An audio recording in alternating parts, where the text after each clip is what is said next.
The Missouri Senate race was thrust into the national spotlight last month after a remark that Congressman Aiken made about women's bodies having ways of avoiding pregnancy in cases of legitimate rape. The congressman has apologized repeatedly. So to what extent should this comment still matter?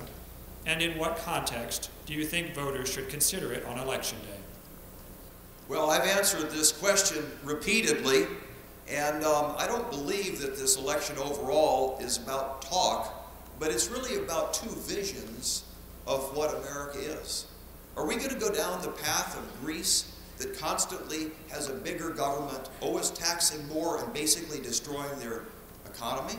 Or are we going to go the path that America has always been on, a path where we allow freedom, where we allow the American dream to flourish, where we don't crush it under the burden of Washington, D.C.?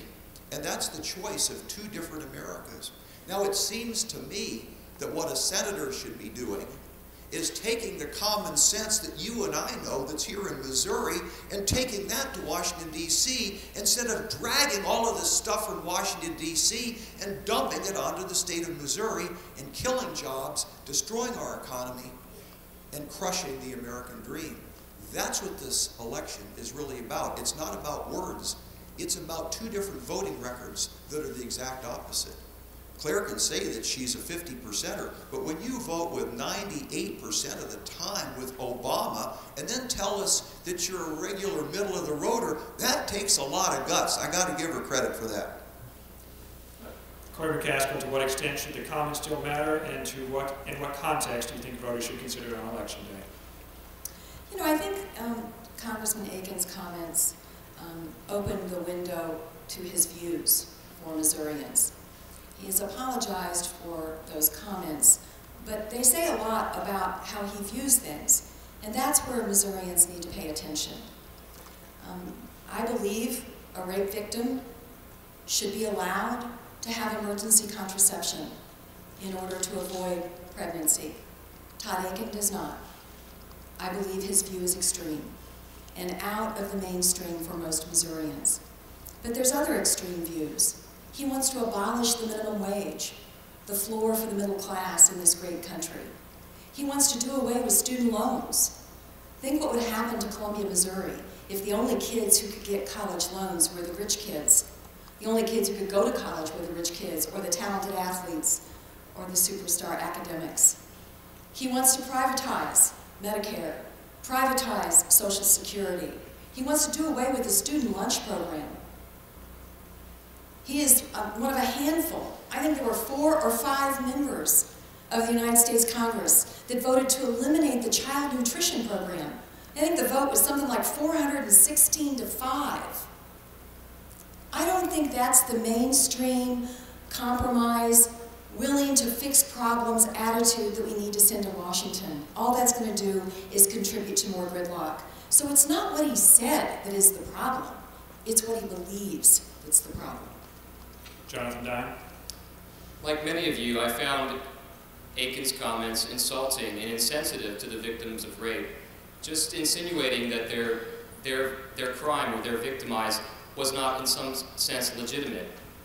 I believe that it shows that career politicians have grown too secluded in Washington and have forgotten what life is like outside of politics. I was astonished to find that Aiken sits on the science committee, yet he fails to understand basic 8th grade biology. What I think it does is really illustrates the point that we have 535 people who are to regulate everything but produce nothing. We really need to step back and understand that his views and the views of an individual shouldn't be regulated by the government. He speaks for smaller government, yet he wants to push government morality on other individuals because they choose a different way of life. As your senator, I think the issues of abortion are usually a wedge issue to take away and distract from the important issues like balancing the budget, reining in the spending, ending the wars, and restoring your personal freedom. So I step back and take a look at the important issues. Congressman Aiken, there were several characterizations of your positions there. Would you like to offer a chance to rebuttal? Yes, I would, please. Yeah, there were a few, weren't there? Let's start with a couple of really basic things. If you don't believe the federal government should do everything, it doesn't mean that you don't believe in it. You know, the question is, do you want the federal government to take over everything that's important? I don't think so.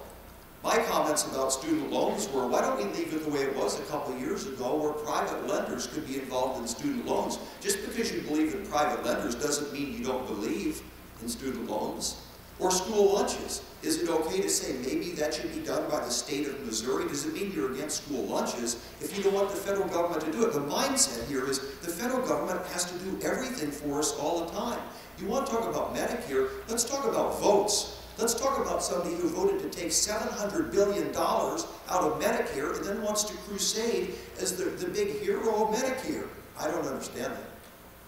For McCaskill, he's raised the issue of you wanting to take $700 billion out of Medicare. Your chance on rebuttal there. Well, two things on rebuttal. First, no one's saying private lenders can't lend to students. They can do that right now. They just didn't want to do it unless the federal government was backing them up and they were making a cut off of it.